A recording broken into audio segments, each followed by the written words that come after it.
একটি বন্ধুত্ব, একটি প্রেম আর একটি প্রতিশোধের গল্প চোখের বালি। রবীন্দ্রনাথ ঠাকুরের লেখা এই কালজয়ী গল্পে লুকিয়ে আছে সম্পর্কের জটিলতা। বিনোদিনী, মহেন্দ্র আর আশালতার এই ত্রিভুজ প্রেমে কে হারে কে জিতে সেটাই দেখার অপেক্ষা। এবার চলে যাই মূল গল্পে। মুভির শুরুতেই কলকাতা জমিদার বাড়ির সিন দেখানো হয়। বিশাল জমিদার বাড়ির একমাত্র বিধবা কর্ত্রী রাজলক্ষ্মী তার একমাত্র ডাক্তার ছেলে মহেন্দ্রর জন্য বিয়ের প্রস্তাব নিয়ে আসে। পাত্রীর নাম বিনোদিনী।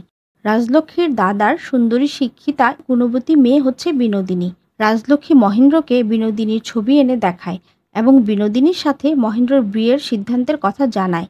মহেন্দ্র রাজি তো হয়ই না, বরং তাচ্ছিল্য করে বিনোদিনীর ছবি ফেলে দেয়, কারণ বিনোদিনী ইংরেজি বলতে পারত।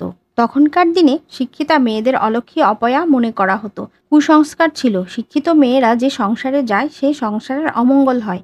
মহেন্দ্র বিয়েতে রাজি না হওয়ায় রাজলক্ষ্মী খুবই কষ্ট পায়। তারপর রাজলক্ষ্মী তার বোনের সমতুল্য ননদ অন্নপূর্ণার কাছে যায়। অন্নপূর্ণা বিধবা হওয়ার পর থেকে রাজলক্ষ্মীর বাড়িতে আশ্রিতা। বিধবা অন্নপূর্ণার একমাত্র ছেলে বিহারী।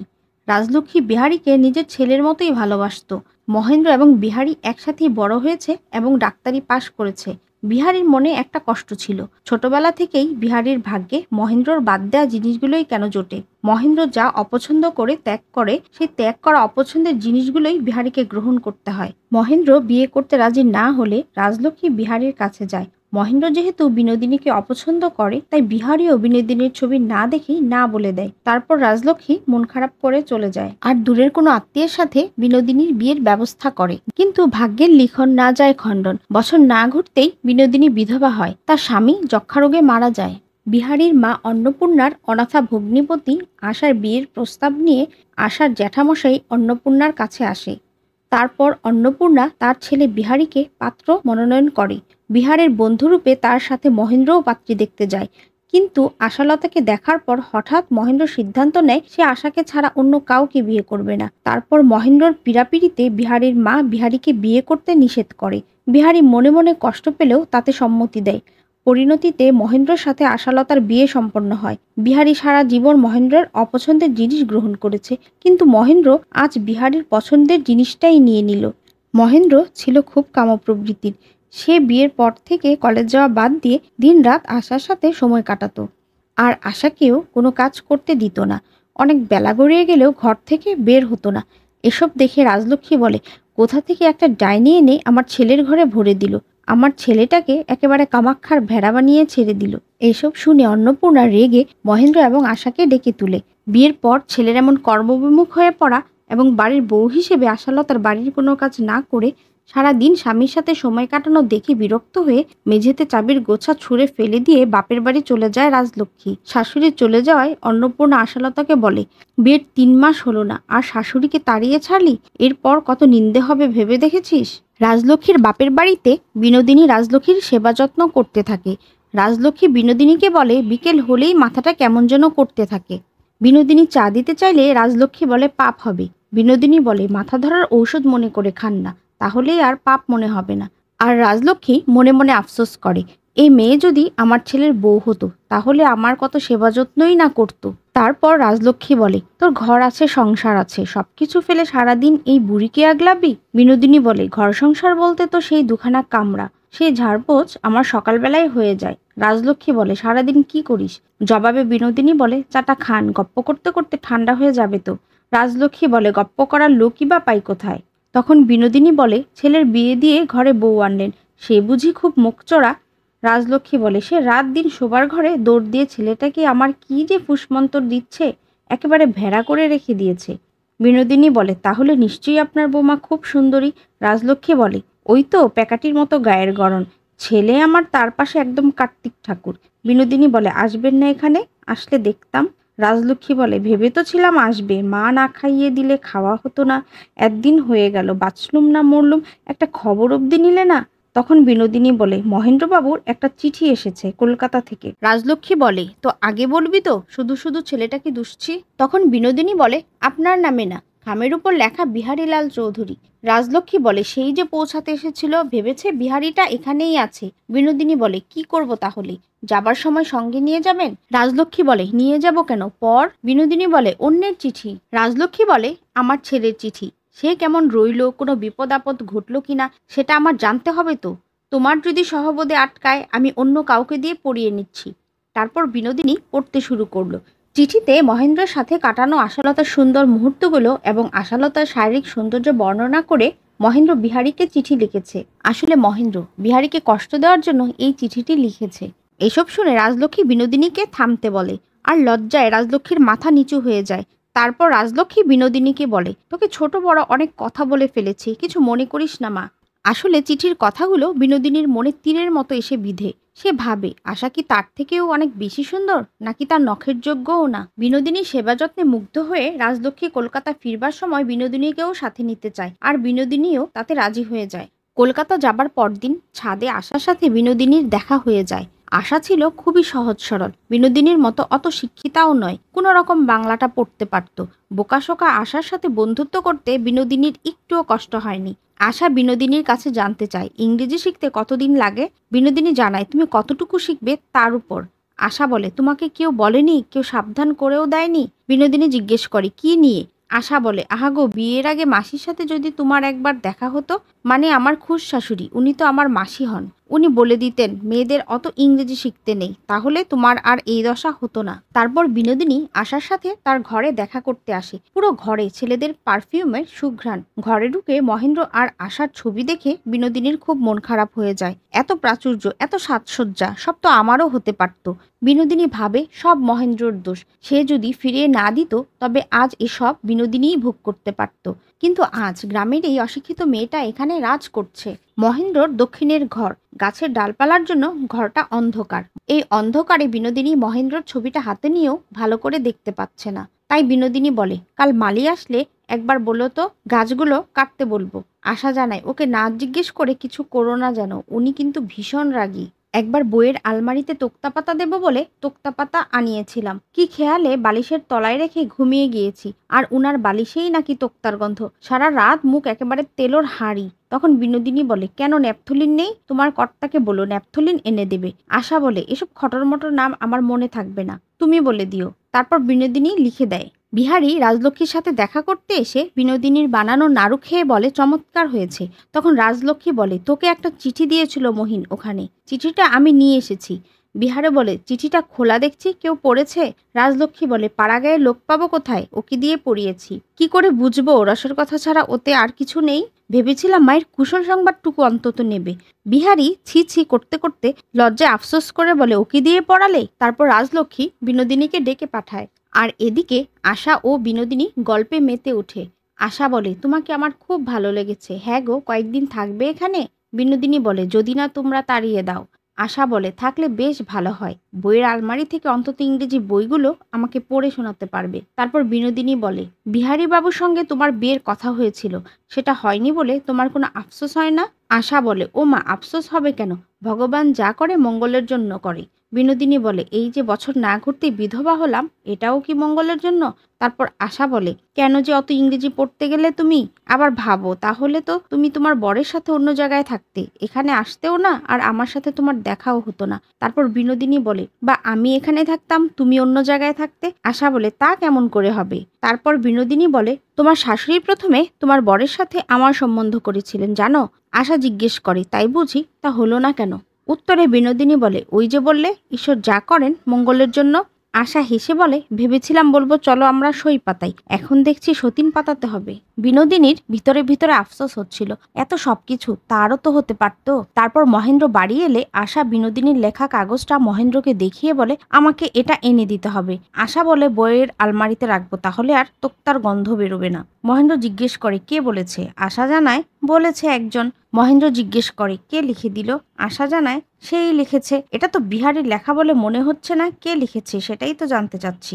আশা জানায়, আমার সই লিখেছে। মহেন্দ্র বলে, কখন হলো? আশা জানায়, আজ বিকেলে। মহেন্দ্র জিজ্ঞেস করে, কি নাম? আশা বলে, সইয়ের নাম বলতে আছে নাকি? তারপর মহেন্দ্র বলে, তাহলে পাতানো নামটাই শুনি। আশা জানায়, চোখের বালি।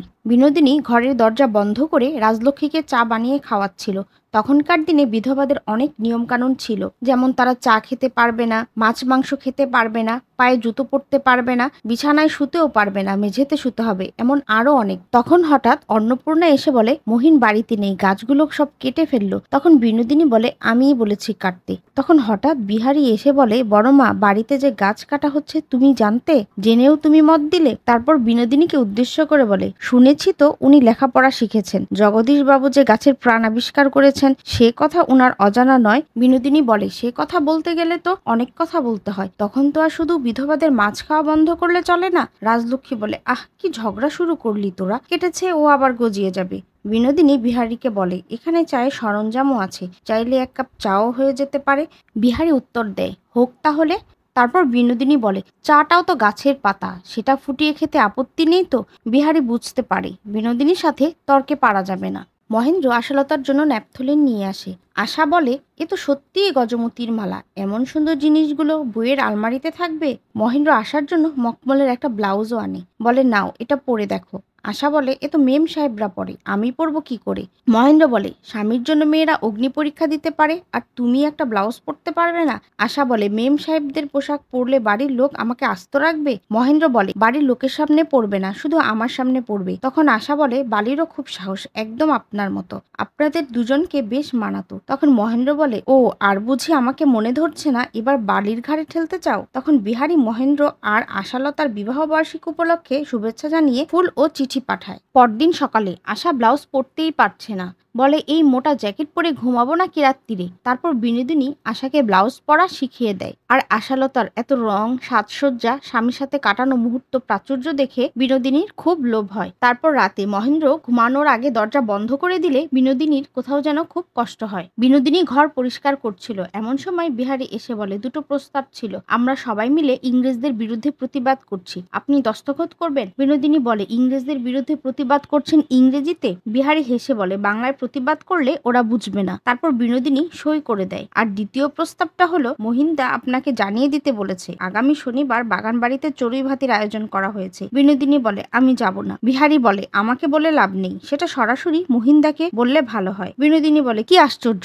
তার ইচ্ছেতেই আমাকে চলতে হবে নাকি? আমারও ইচ্ছা অনিচ্ছা বলে কিছু আছে। তখন বিহারী বলে সেদিন নিজের ইচ্ছায় গাছ কাটিয়েছিলেন, ধরে নিন এটা তার শাস্তি। চড়ুই ভাতিতে এসে আশা এবং বিনোদিনী গান গেয়ে দোলনায় চড়ে অনেক আনন্দ করে। আর ওদিকে মহেন্দ্র এবং বিহারী দেশের চলমান অবস্থা নিয়ে আলাপ আলোচনা করছিল। হঠাৎ বিনোদিনী বলে বিহারী বাবু আপনার বৌঠান আপনাকে ডাকছে, একটু এদিকে আসবেন। আশালতার ইচ্ছে হয়েছে পুকুরে নেমে পদ্মফুল তুলতে হবে। আশার ইচ্ছেতেই বিহারী পুকুরে নেমে পদ্মফুল তুলে আনে। আশা পদ্মফুল তোলা ছিল। এই ফাঁকে বিনোদিনী পায়ে কাটা ফোটার বাহানা করে মহেন্দ্রর কাছে এসে বসে। মহেন্দ্র পায়ে হাত দিতে চাইলে বিনোদিনী বলে আমিই পারবো, আপনি পায়ে হাত দিবেন না। তখন মহেন্দ্র বলে ডাক্তারিটা অন্তত করতে দিন। আর বিনোদিনী জবাব দেয় ডাক্তারির একটা ভিজিট আছে, আমি গরিব বিধবা। মহেন্দ্র বলে তাহলে পরে শোধ দিবেন, আপনিও পালাচ্ছেন না আর আমিও পালাচ্ছি না। তারপর পা থেকে কাটা বের করে। বিনোদিনী জিজ্ঞেস করে আপনি গেলেন না ফুল তোলা দেখতে? মহেন্দ্র বলে বিহারীর এমন ছেলে মানুষই দেখতে দেখতে আমার পূর্ণ হয়ে গেছে, সবসময় বাহাদুরি নেয়ার চেষ্টা। তখন বিনোদিনী বলে ওনার কোনো দোষ নেই,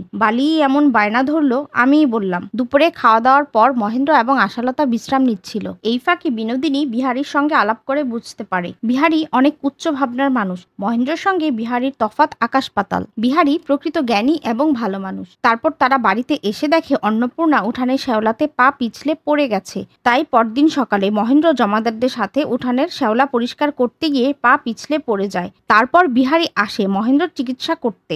মহেন্দ্রকে দেখে বিহারী বিশ্রামে থাকতে বলে।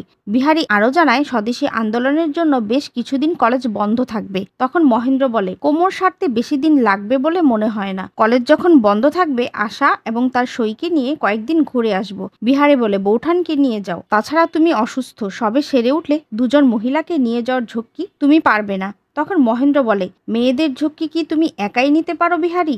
আর তোমার কাছে বিনোদিনীকে একা রেখে যাওয়া নিরাপদ না। তখন বিহারী বলে কাকে ঠকাচ্ছ মহিন্দা, বৌঠান কি কোনো ছলচাতুরির যোগ্য? এটা শুনে মহেন্দ্র বলে এজন্যই বুঝি ফুল তোলার জন্য উদাম গায়ে নেমে পড়লে? এমন কথা শুনে বিহারী বলে ছি ছি ছি। এর পরের সিনে আমরা দেখতে পাই বাড়িতে কিছু অতিথি আসে। তারা বিহারীর বিয়ের সম্বন্ধ নিয়ে এসেছে। তাদের সাথে পাত্রী মনোরমাও ছিল। বিহারীর বিয়ের কথা শুনে বিনোদিনী অন্যমনস্ক হয়ে পড়ে। তারপর সবজি কাটতে কাটতে বিনোদিনীর আঙ্গুল কেটে যায়। মহেন্দ্রর কাছে গেলে সে বলে আমার সাথে এক গাড়িতে যেতে আপত্তি না থাকলে হসপিটালে নিয়ে যাই। আশা বলে বলে, হাসপাতালে কেন? বিহারী ঠাকুরপোকে একবার খবর দিলে হয় না? কোমর ব্যথা নিয়ে আপনি নিচে অবধি নামতে পারছেন না, এই অবস্থায় আপনি হাসপাতালে দৌড়বেন? তখন মহেন্দ্র বলে, ঠিক আছে, বিহারীকে খবর দাও, কাল সকালে এসে দেখবে। ততক্ষণে যদি হাত কেটে বাদ দিতে হয় আমাকে দোষ দিও না। আশা বলে, আমি বুঝিনি, ব্যারামে তো শক্ত, তেমন হলে উনি কোমরে ব্যথা নিয়েই যাবেন। তারপর তারা হাসপাতালের উদ্দেশ্যে গাড়ি নিয়ে বেরিয়ে পড়ে। কিন্তু রাজলক্ষ্মী এই ঘটনাটা স্বাভাবিকভাবে নেয়নি। রাজলক্ষ্মী বলে, তুমি বারণ করতে পারতে বৌমা। আশা বলে, কেন বারণ করব?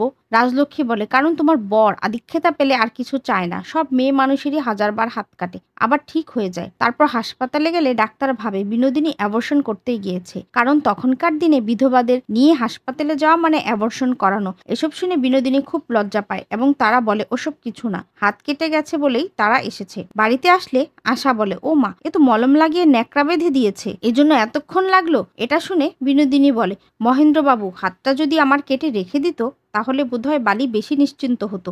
আশা বলে, ও কি কথা বালি, মাঝে মাঝে যে তোর কি হয়, কাটা আঙ্গুল নিয়ে খেতে পারবি নাকি খাইয়ে দিব? বিনোদিনী বলে, আমি শুধু জল খেয়ে শুয়ে পড়ব। তারপর বিনোদিনী ঘরে গিয়ে দেখে বিহারী তাকে চিঠি দিয়েছে। বিহারী বিনোদিনীকে বিয়ের প্রস্তাব দেয় এবং জানায় সে বিনোদিনীর আগমনের অপেক্ষা করছে, বিনোদিনী যেন তার বাড়িতে চলে যায়। কিন্তু বিনোদিনী এ চিঠির কোনো উত্তর দিতে পারে না, কোথাও যেন আটকে যায়। একদিন আশা বিনোদিনীকে তার সব গয়না পরাচ্ছিল। তখন আশা বলে, একটা হার আছে, বিহারী বাবু বিয়েতে দিয়েছে, এটা পড়লে উনি এত রেগে যান, তাই ভাবছি কাউকে দিয়ে দিব। তখন বিনোদিনী বলে, কাউকে যদি দিয়েই দিস তাহলে আমাকেই দে। তারপর আশা বিনোদিনীকে তার সব গয়না পরায় আর চিঠি লিখে আশা মহেন্দ্র এবং বিহারীকে ডেকে পাঠায়। বিহারী ঘরে ঢুকে বলে, বাহ, গয়না পরলে আপনাকে তো বেশ দেখায়। তখন মহেন্দ্র বলে, না, উনি এমনিতে যেমন থাকেন তাতেই বেশি ভালো দেখায়। বিনোদিনী বলে, ভেবেছিলাম আপনাদের প্রশংসা পাবো। মহেন্দ্র বলে, পেলেন তো প্রশংসা, বিহারী তো বলল ভালো দেখাচ্ছে। বিনোদিনী মন খারাপ করে সব গয়না খুলে চলে যায়। তারপর আশা কেঁদে কেঁদে বলে, আপনাদের মনে কি একটুও দয়া মায়া দেয়নি ভগবান? মেয়েটাকে একটু গয়না পরিয়েছিলাম, সেটাও খুলিয়ে ছাড়লেন। মিছে করেও তো বলা যায় ভালো লাগছে। তারপর রাতে আশা তার গয়নার বাক্স বিনোদিনীর কাছে পাঠায়। মহেন্দ্র এসে বলে, আপনার সই পাঠিয়েছে, আমি শুধু দুধ। বিনোদিনী হার দেখিয়ে বলে, শুধু এই হারটা ছাড়া তার অন্য কোনো কিছুতে আমি লোভ করব না। মহেন্দ্র বিহারীর দেয়া হার ছুঁড়ে ফেলে দিয়ে বলে, এই ভাগাভাগি আমি মানি না। বিনোদিনী বলে, আপনি না মানলে কি আসে যায়? মহেন্দ্র বিনোদিনীর কাছে এসে বলে, কিচ্ছু আসে যায় না আপনার। বিনোদিনী বলে, ঘরে যান। মহেন্দ্র বলে, যদি না যাই? বিনোদিনী বলে, তাহলে গাড়ি ডাকুন আর আমার হাত ধরে গঙ্গার ধারে ঘুরতে নিয়ে চলুন। তারপর মহেন্দ্র বলে, তুমি আশা নও যে তোমাকে সবকিছু বলে বুঝাতে হবে, এই দুটোর মাঝে কি কোনো রাস্তা নেই বিনোদ? বিনোদিনী উত্তর দেয়, আমি আশা নই বলেই তো মাঝের রাস্তা আমার পছন্দ নয়। অর্থাৎ বিনোদিনী স্বীকৃতি চাইছে, সে লুকোচুরি করতে রাজি নয়। পরদিন সকালে কলেজ যাওয়ার সময় মহেন্দ্র বিনোদিনীকে চিঠি দিয়ে তার সাথে দেখা করতে বলে, আর বিনোদিনীও নিজেকে আটকাতে পারে না, সেও রাজি হয়ে যায়। তারপর ঘোড়ার গাড়িতে তারা দেখা করে ঘনিষ্ঠ হয়। এরপর থেকে তারা এভাবে প্রায় দেখা করতো আর ঘনিষ্ঠ হতো। একদিন বিনোদিনী তার স্বামীর মৃত্যুবার্ষিকী কালীঘাটে পুজো দিতে যাবে এ কথা বলে মহেন্দ্রের সাথে দেখা করতে যায়। বিনোদিনীর কপালে কালীঘাটের সিঁদুর লেগে যায়। বিনোদিনী সেটা মহেন্দ্রের শার্টে মুছে ফেলে। মহেন্দ্র বিরক্ত হয়ে বলে, কি যে করো না বিনোদ, এখন বাড়ি যাব কি করে? তখন বিনোদিনী বলে, সঙ্গ করবে আর চিহ্ন রাখবে না তাই কি হয় বলো? কবে কার সঙ্গ করেছিলাম? মরে ভূত হয়ে গেছে, এত বছর ধরেও সে চিহ্ন বয়ে বেড়াচ্ছি। মহেন্দ্র বিনোদিনীর জন্য কালীঘাট থেকে প্রসাদ নিয়ে এসেছে, কারণ বিনোদিনী কালীঘাটে পুজো দেবার কথা বলে বাড়ি থেকে বের হয়েছে। আর এদিকে বাড়িতে অতিথি আসে। তারপর রাজলক্ষ্মী আশালতাকে ডেকে বলে, তোমার খুড়িমা এসেছে, তোমার বালার ডিজাইনটা দেখবে, তোমার বালা জোড়াটা একটু আনো তো। আশালতা ইতস্তত করতে থাকে। তখন রাজলক্ষ্মী বলে, কি এর মধ্যে বালাজোড়া হারিয়েছ নাকি? আশা বলে, না, আনছি। আসলে আশার গয়নার বাক্স তো বিনোদিনীর ঘরে। আশা বাক্স খুলে বালা বের করার সময় মহেন্দ্র এবং বিনোদিনীর চিঠি দেখতে পায়। চিঠি পড়ে তাদের সম্পর্কের কথা জানতে পেরে অঝরে কাঁদতে শুরু করে। আসলে মহেন্দ্র আশার ভয়ে বিনোদিনীর লেখা চিঠিগুলো পাঠান্তে বিনোদিনীকেই ফেরত দিত, আর বিনোদিনী সব চিঠিগুলো গয়নার বাক্সেই রাখত। রাজলক্ষ্মী এসে বলে, কি গো, বালা খুঁজতে গিয়ে কি বুড়ো হয়ে গেলে নাকি? আশার কান্না দেখে রাজলক্ষ্মী জিজ্ঞেস করে, কি হয়েছে তোমার, আমায় বলো।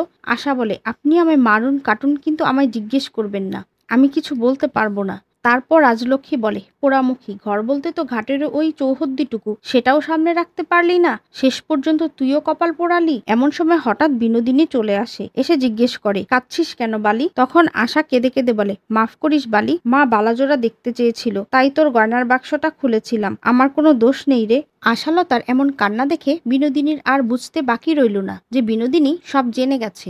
তারপর স্বামী হারানোর দুঃখ কষ্ট সইতে না পেরে আশালতা অন্নপূর্ণাকে সাথে নিয়ে কাশী চলে যায়। তারপর বিনোদিনী খুশি মনে বাড়ির সব দায়িত্ব পালন করতে থাকে। একদিন বিকেলে বিনোদিনী রাজলক্ষ্মীর জন্য চা করছিল। তখন রাজলক্ষ্মী বিনোদিনীকে বলে, ঘরের দোরটা দিয়ে এসো। তারপর জিজ্ঞেস করে, বৌমা হঠাৎ কাশী চলে গেল কেন? বিনোদিনী বলে, কেন, আপনাকে বলে যায়নি? রাজলক্ষ্মী বলে, সে কি বলেছে না বলেছে সেটা জেনে তোমার দরকার নেই, তোমাকে যা জিজ্ঞেস করছি সেটার উত্তর দাও। তখন বিনোদিনী দরজা খুলে দিয়ে বলে, বন্ধ ঘরে লাগানি ভাঙানি আমি পছন্দ করি না, যা বলার বাইরে এসে বলুন, সবাই শুনুক। তখন রাজলক্ষ্মী রেগে গিয়ে বলে, কোথায় বসে লাগাবো ভাগাবো সেটা আমি ঠিক করব, আমার ঘর। সর্বনাশী কালসাপ, আবার ফোনার তেজ দেখো, আর কি বিষ ঢালবি, আর কি ক্ষতি করবি তুই আমার? আজ পর্যন্ত কোনো অন্যায় করিনি, কারো কোনো ক্ষতি করিনি। তখন বিনোদিনী বলে, থালার চা এখনো কাপে সাজানো আছে, তাই ন্যায় অন্যায় নিয়ে কথা না বলাই ভালো। তারপর রাজলক্ষ্মী রেগে গিয়ে বলে, ওরে ভাতার খাকি, একবেলা চা খাইয়ে খুব বশ করেছিস আমায়? কুড়ে ঘর থেকে এসে 3 মহলা বাড়ি দেখে খুব পাটরানি হবার শখ হয়েছে। মেয়ে মানুষের যে লোভে সংসার ছারখার হয় সেই লোভ তোর। আর আমার ছেলেটাও হয়েছে তেমনি সোমার লোভী, নিজে দেখে পছন্দ করে বিয়ে করলো, তাও ছোকছোকানি গেল না। তখন বিনোদিনী বলে, ও শরীরের ছোকছোকানি হলেই দোষ, আর জিভেরটা কিছু নয়? এতই যখন বিধবার নিষ্ঠা, বিকেল হলেই চায়ের নেশায় ডেকে পাঠাতেন কেন সুরসুর করে? রাজলক্ষ্মী বলে, মা গো মা, দুপেলা চা খাইয়ে এত বড় কথা? তোর সব চা আমি গলায় আঙ্গুল দিয়ে বমি করব। মাকে বমি করতে দেখে মহেন্দ্র এসে জিজ্ঞেস করে, কি হয়েছে মা তোমার? তখন রাজলক্ষ্মী জানায়, আজ সূর্য ডোবার আগে ও বাড়ি থেকে বেরিয়ে যাবে, না হয় আমি বাড়ি ছেড়ে চলে যাব। কি ঠিক করলি? 1 ঘন্টার মধ্যে জানাবি। তারপর বিনোদিনী বাড়ি ছেড়ে চলে যায়। তারপর বিনোদিনী বিহারীর কাছে যায় আশ্রয়ের খোঁজে। অনেক গয়না পরে এসেছে বিনোদিনী, কারণ বিহারী তাকে বলেছিল গয়না পরলে সুন্দর দেখায়। বিহারী বলে, যখন বাড়ি যাবেন বলবেন বিশ্বস্ত গাড়িওয়ালা দিতে হবে তো আপনার সাথে। বিনোদিনী বলে, যদি বলি আমি যাব না? বিহারী বলে, আচ্ছা তাহলে থাকুন, আমি অন্য ঘরের ব্যবস্থা করছি। বিনোদিনী বুঝতে পারে বিহারী তাকে অ্যাভয়েড করছে। তারপর বিহারীকে বলে, আপনি আমায় বিয়ে করবেন? বিহারী অট্ট হাসি হাসে। বিনোদিনী বলে, অন্য সময় যতই হাসি ঠাট্টা করুন, উপহাস করুন, আমি সইব, কিন্তু এখন আমার এই কথাটা রাখুন, আমি আপনার কাছে আশ্রয় চাইতে এসেছি। তখন বিহারী বলে, কেন, ও বাড়িতে তো আপনার দিব্যি আশ্রয় আছে। হ্যাঁ, কিন্তু সে আশ্রয়ের মধ্যে কোনো স্বীকৃতি নেই, নেই কোনো সম্মান। আমার কাছে তো অন্য খবর আছে। আপনার স্বীকৃতি আর সম্মানের জন্যই বৌঠান আজকে সব ছেড়ে কাশিবাসী। তখন বিনোদিনী বলে, বেশ, আপনি আমায় আশ্রয় দিন, আমি প্রতিজ্ঞা করছি আপনার বৌঠানকে সব স্বীকৃতি এবং সম্মান ফিরিয়ে দিব। বিহারী বলে, তার মানে সেটা হরণ করার পিছনে আপনার হাত ছিল? তারপর বিনোদিনী বলে, মানুষের তো দাসীরও প্রয়োজন হয়। বিহারী জবাবে বলেছি, আপনাকে এত ছোট দেখতে আমার ভালো লাগছে না বৌঠান। বিনোদিনী বলে, খবরদার আমাকে বৌঠান বলবেন না। তারপর বিহারী বলে, আপনি শান্ত হন, বাড়ি যান। বিনোদিনী অনেক চেষ্টা করেও বিহারীকে রাজি করাতে পারে না। সবশেষে বিহারী বিনোদিনীকে বলে, আপনার সঙ্গে তো আমার অনেক মধুর স্মৃতি ছিল, সবটাকে একসঙ্গে নষ্ট করে দিলেন। আসলে বিনোদিনী যদি প্রথমে বিহারীর কাছে আসতো তাহলে বিহারী তাকে গ্রহণ করত, কিন্তু এখন তো সে মহেন্দ্রর ব্যবহার করা, তাই বিহারী রাজি হয়নি। কোনো স্বীকৃতি সম্মান না পেয়ে শূন্য হাতে বিনোদিনী তার জরাজীর্ণ বাড়িতে ফিরে আসে। দুঃখে কষ্টে সে গলায় কলসি বেঁধে আত্মহত্যা করতে যায়, কিন্তু করতে পারে না, কারণ আত্মহত্যা করা তো অত সহজ কাজ নয়। হঠাৎ 2 দিন পর বৃষ্টিতে ভিজে মহেন্দ্র আসে বিনোদিনীর কাছে। বিনোদিনী মহেন্দ্রকে জানায় সে বিহারীর কাছে যেতে চায়। মহেন্দ্র জিজ্ঞেস করে, তুমি কি বিহারীকে সাক্ষী রাখতে চাও? বিনোদিনী জবাব দেয়, না, আমি তোমায় সাক্ষী রাখতে চাই। আমার হয়ে বিহারী বাবুকে অনুরোধ করবে? আমি জানি তোমার কথা উনি ফেলবেন না। এই প্রথম মহেন্দ্র বিহারীর কাছে হেরে যায়। রাগ করে মহেন্দ্র পরের ট্রেনে কলকাতা ফিরে যেতে চায়। তখন বিনোদিনী বলে, অতিথি ফিরে গেলে গৃহস্থের অকল্যাণ হয়। তারপর মহেন্দ্রকে খেতে দেয়। মহেন্দ্র জানায় বিহারী পশ্চিমে গেছে। বিনোদিনী বলে, তাহলে আমি জানি তিনি কোথায়, তিনি কাশী গেছেন। মহেন্দ্র বলে, আশা সেখানে আছে বলে? বিনোদিনী জবাব দেয়, না, আমি চিঠিতে বিহারী বাবুকে সেখানে যেতে বলেছিলাম। আমাকে বিহারী বাবুর কাছে পৌঁছে দেবে? কথা দাও, সারা পথ আমাকে রক্ষা করার দায়িত্ব তোমার। এই বলে মহেন্দ্রকে প্রতিজ্ঞা করায়। আর ওদিকে আশালতা স্বামী সংসার সব হারিয়ে কাশীতে একা একা দিন যাপন করছে। আশা বলে, মাসি, এখন আমি তোমার মতো হয়ে গেছি, এখন থেকে রোজ বিশ্বনাথের দর্শন করতে পারবো। তখন অন্নপূর্ণা বলে, তুই কি বলছিস? তুই জানিস তোর কোনো কাণ্ডজ্ঞান আছে? আশা বলে, আছে মাসি, আছে। উনার 100 কোটি বছর পরমায়ু হোক। বিধবা হওয়ার মধ্যেও একটা সম্মান আছে, স্বামী চলে যাওয়ার একটা কষ্ট আছে। আমার স্বামী চলে যাওয়ার মধ্যে অপমান আছে, অপমানের থেকে কষ্ট ঢের ভালো মাসি। মাসি বলে, তুই মা হবি। আসলে এসব ব্যাপারে আশালতা একটু কম বুঝে। তারপর অন্নপূর্ণা আশালতার সাধের ব্যবস্থা করে। মহেন্দ্র এবং বিনোদিনীও কাশীতে চলে আসে। বিনোদিনী দিন রাত বিহারীকে খুঁজে বেড়ায়। বিনোদিনী মহেন্দ্রকে সব সময় সাহস নিয়ে খোঁটা দিত। তাই মহেন্দ্র বলে, বউ ছেড়েছি, মা ছেড়েছি, মাঝগঙ্গায় এসে রয়েছি, তারপরও বলবে সাহস নেই? জবাবে বিনোদিনী বলে, বউ তুমি ছাড়োনি, সে তোমায় ছেড়ে গেছে। আজ যদি সে তার নিজের জায়গায় থাকতো, তুমি তাহলে আমার সাথে থাকতে না। আজ যদি সে ফিরে আসে, আমাকে মাঝগঙ্গায় ফেলেই তোমাকে ফিরে যেতে হবে। আসলে বিনোদিনী মহেন্দ্রর কাছে চায় সম্মান, স্বীকৃতি আর একটা সংসার। সে মহেন্দ্র রক্ষিতা হয়ে থাকতে চায় না, কিন্তু সমাজ সংসারের ভয়ে বিনোদিনীকে স্বীকৃতি দেওয়ার সাহস নেই মহেন্দ্রর। একদিন বিনোদিনী আশাকে দেখতে পায় সে মা হতে চলেছে। তারপর দৌড়ে কাঁদতে কাঁদতে মহেন্দ্রর কাছে গিয়ে বলে, তোমার সন্তানের ইচ্ছে হয় না? মহেন্দ্র বলে, তুমি তো আমাকে দিয়ে প্রতিজ্ঞা করিয়ে নিয়েছো যে তুমি বিহারীর কাছে যাবে। তারপর বিনোদিনী মহেন্দ্রকে জড়িয়ে ধরে কাঁদতে শুরু করে আর বলে, আমি যতক্ষণ কাঁদবো আমাকে জড়িয়ে ধরে রাখো, কোথাও যেও না। একদিন ঘাটে একজন বৃদ্ধা মহিলা মারা যায়। এটা নিশ্চিত করার জন্য জনৈক এক লোক একজন ডাক্তার নিয়ে আসে। সেই ডাক্তারই ছিল বিহারী। বিহারী বিনোদিনীকে ঘাটে দেখার সাথে সাথে জিজ্ঞেস করে, মহিন্দা কোথায়? তখন বিনোদিনী বলে, আপনি আমার কাছে আসেননি? বিহারী বলে, শনিবার বড় মা চলে গেছেন, অর্থাৎ রাজলক্ষ্মী মারা গেছে। তারপর বিনোদিনী বিহারীকে মহেন্দ্রর কাছে নিয়ে যায় আর বিহারী মহেন্দ্রকে জিজ্ঞেস করে, তুমি কি একবার বাড়ি যাবে? তারপর বিনোদিনী মহেন্দ্রকে বলে, তুমি বাড়ি যাও, কাজের দিন পারলে একটু চা উৎসর্গ করো। উনি চা খেতে বড় ভালোবাসতেন। তারপর বলে, প্রতিজ্ঞা পূরণের জন্য অনেক ধন্যবাদ মহেন্দ্রবাবু, শুধু ভিজিটের টাকাটা বোধহয় ইহজীবনে আর শোধ করা হলো না। মহেন্দ্র জিজ্ঞেস করে, কোনোদিন দেখা হবে না? বিনোদিনী জবাব দেয়, দেখা যদি হয়ও তো পুরনো কোনো লেনদেন না থাকাটাই ভালো। বিহারী বিনোদিনীকে জিজ্ঞেস করে, বড়মার কাছে শুনলাম আমার বিয়ের জন্য নাকি সম্বন্ধ এসেছিল, আপনি ভেঙে দিয়েছেন? বিনোদিনী উত্তর দেয়, ধরুন দিয়েছি।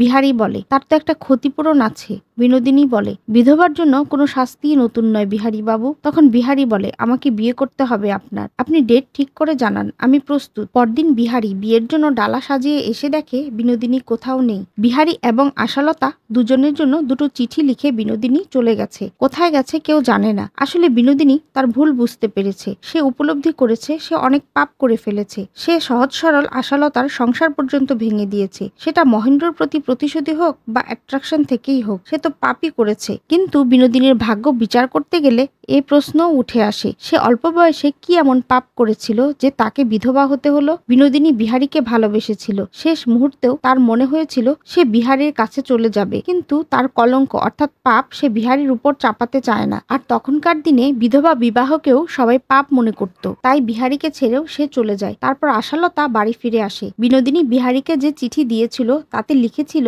বিবাহের ভোজ পাছে কম পড়ে, তাই পালাইলাম। সঙ্গের চিঠিটি বালির, পৌঁছাইয়া দিলে কৃতার্থ থাকিব। ইতি ক্ষমাপ্রার্থিনী বিনোদিনী। আর আশালতাকে লেখা চিঠি সারমর্ম ছিল কিছুটা এরকম, তোর আর আমার মধ্যে অনেক অমিল ছিল, তবুও আমরা সই পাতিয়েছিলাম। তাই বলে অন্তরের মিল বলতে সত্যিই কি কিছু ছিল না? ছিল সংসার করার স্বাদ, যেটা তোর পূরণ হয়েছে আর আমার হয়নি। দর্জিপাড়া স্ট্রিটের বাড়ির অন্তপুরের বাইরে আমরা আর কিছু দেখিনি, তাই আমাদের দেখা একটা মানুষকে নিয়ে দুজনেই সেই স্বাদ মেটাতে চেয়েছি। তাতে স্বাদও মেটেনি আর আমাদের ছোট দেশটা ভেঙে টুকরো টুকরো হয়ে গেছে। যদি কখনো আমাকে সত্যিকারের বন্ধু ভেবে থাকিস তাহলে আমাকে ক্ষমা করিস বালি। যেদিন বাড়ি ছেড়ে কাশিঘাটে গিয়ে দাঁড়ালাম সেদিন বুঝলাম সত্যিকারের দেশ কাকে বলে। দোহাই বালি, তোর পেটে যে সন্তান সে ছেলেই হোক আর মেয়েই হোক, তাকে কেবল দর্জিপাড়া স্ট্রিটের বাড়িতে আটকে রাখিস না। দেখবি সত্যিকারের দেশ কাকে বলে সেই একদিন তোকে বুঝিয়ে দিবে। ইতি তোর চোখের বালি। এরপর বিহারী বিনোদিনীর গ্রামের বাড়িতে, কাশিতে বিভিন্ন জায়গায় তার খোঁজ করে, কিন্তু কোথাও পায় না। আর এখানেই শেষ হয়ে যায় সিনেমাটি। কেমন লাগলো জানিও, আর সবাই আমার নতুন চ্যানেলটা সাবস্ক্রাইব করে দিও প্লিজ।